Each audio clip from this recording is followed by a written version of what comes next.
आज किष्किंधा कांड का 35वां सर्ग सुनाती हूँ, जिसमें तारा का लक्ष्मण को युक्त वचनों द्वारा शांत करना है। सुमित्रा कुमार लक्ष्मण अपने तेज के कारण प्रज्वलित से हो रहे थे। वे जब उपयुक्त बात कह चुके तब चंद्रमुखी तारा उनसे बोली, कुमार लक्ष्मण, आपको सुग्रीव से ऐसी बातें नहीं कहनी चाहिए। ये वानरों के राजा हैं, अतः इनके प्रति कठोर वचन बोलना उचित नहीं है। विशेषतः आप जैसे सुहृद मुख से तो एक कदापि कटु वचन सुनने के अधिकारी नहीं हैं। वीर कपिराज सुग्रीव न तो कृतघ्न हैं, न सठ हैं, न क्रूर हैं, न असत्यवादी हैं और न कुटिल ही हैं। वीर लक्ष्मण, श्री रामचंद्र जी ने इनका जो उपकार किया है वे युद्ध में दूसरों के लिए दुष्कर है। इसे इन वीर कपिराज ने कभी नहीं भुलाया है। शत्रुओं को संताप देने वाले सुमित्रा नंदन श्री रामचंद्र जी की कृपा प्रसाद से ही सुग्रीव ने वानरों के अक्षय राज को, यश को, रूमा को तथा मुझको भी प्राप्त किया है। पहले इन्होंने बड़ा दुख उठाया है, अब इस उत्तम सुख को पाकर ये इसमें ऐसे रम गए हैं कि इन्हें प्राप्त हुए समय का ज्ञान ही नहीं रहा। ठीक उसी तरह वैसे जैसे विश्वामित्र मुनि को मेनका में आसक्त हो जाने के कारण समय की सुध बुध नहीं रह गई थी। लक्ष्मण कहते हैं, धर्मात्मा महामुनि विश्वामित्र ने मेनका नामक अप्सरा में आसक्त होने के कारण 10 वर्ष के समय को एक दिन ही माना था। काल का ज्ञान रखने वालों में श्रेष्ठ महातेजस्वी विश्वामित्र को भी जब भोगासक्त होने पर काल का ज्ञान नहीं रह गया, तब फिर दूसरे साधारण प्राणी को कैसे रह सकता है।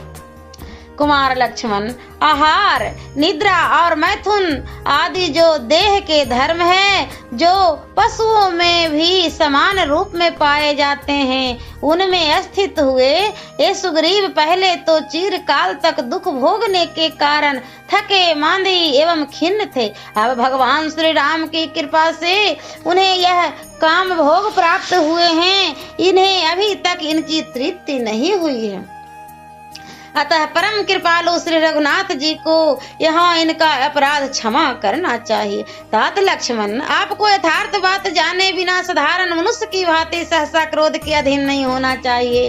पुरुष प्रवर, आप जैसे तत्व गुण संपन्न पुरुष विचार किए बिना ही सहसा रोष के वशीभूत नहीं होते हैं। धर्मज्ञ, मैं एकाग्र हृदय से सुग्रीव के लिए आपसे कृपा की याचना करती हूँ। आप क्रोध से उत्पन्न हुए इस महान क्षोभ का परित्याग कीजिए। मेरा तो ऐसा विश्वास है कि सुग्रीव श्री रामचंद्र जी का प्रिय करने के लिए रूमा का, मेरा कुमार अंगद का तथा धन धान्य और पशुओं सहित संपूर्ण राज का भी परित्याग कर सकते हैं।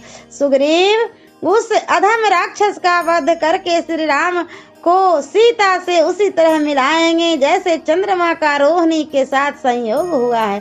कहते हैं कि लंका में 100,000 करोड़ 36 आयुक्त 36,000 और 3600 राक्षस रहते हैं। वे सब के सब राक्षस इच्छा अनुसार रूप धारण करने वाले तथा दुर्जय हैं। उन सब का संहार किए बिना रावण का, जिसने मिथिलेश कुमारी सीता का अपहरण किया है, वध नहीं हो सकता। लक्ष्मण, किसी की सहायता लिए बिना अकेले किसी वीरों के द्वारा न तो उस राक्षसों का संग्राम में वध किया जा सकता है और न क्रूरमा रावण का ही। इसीलिए सुग्रीव से सहायता लेने की विशेष आवश्यकता है। वानर राज बाली लंका के राक्षसों की इस संख्या से परिचित थे। उन्होंने मुझे उनकी इस तरह गणना बताई थी। रावण ने इतनी सेना का संग्रह कैसे किया यह तो मुझे नहीं मालूम है, किंतु इस संख्या का मैंने उनके मुख से सुना है। वह इस समय मैं आपको बता रही हूँ। आपकी सहायता के लिए सुग्रीव ने बहुतेरे श्रेष्ठ वानरों को युद्ध में निमित्त असंख्य वानर वीरों का सेना एकत्र करने के लिए भेज रखा है। वानर राज सुग्रीव उन महाबली और पराक्रमी वीरों के आने की प्रतीक्षा कर रहे हैं। अतएव भगवान श्री राम का कार्य सिद्ध करने के लिए अपनी नगर से बाहर नहीं निकल सके हैं। सुमित्रा नंदन सुग्रीव ने उन सब के एकत्र होने के लिए पहले से ही जो अवधि निश्चित कर रखी है, उनके अनुसार उन समस्त महाबली वानरों को आज ही यहाँ उपस्थित हो जाना चाहिए। शत्रुदमन लक्ष्मण आज आपकी सेवा में कोटि सहस्त्र रीछ करोड़ 100 करोड़ लंगूर तथा और भी बढ़े हुए तेज वाले कई करोड़ वानर उपस्थित होंगे। इसलिए आप क्रोध को त्याग दीजिए। आपका मुख क्रोध से तलमला उठा है, तमतमा उठा है और आंखें रोष से लाल हो गई है। यह सब देखकर हम वानर राज की स्त्रियों को शांति नहीं मिल रही है। हम सबको प्रथम भय के समान ही किसी अनिष्ट की आशंका हो रही है।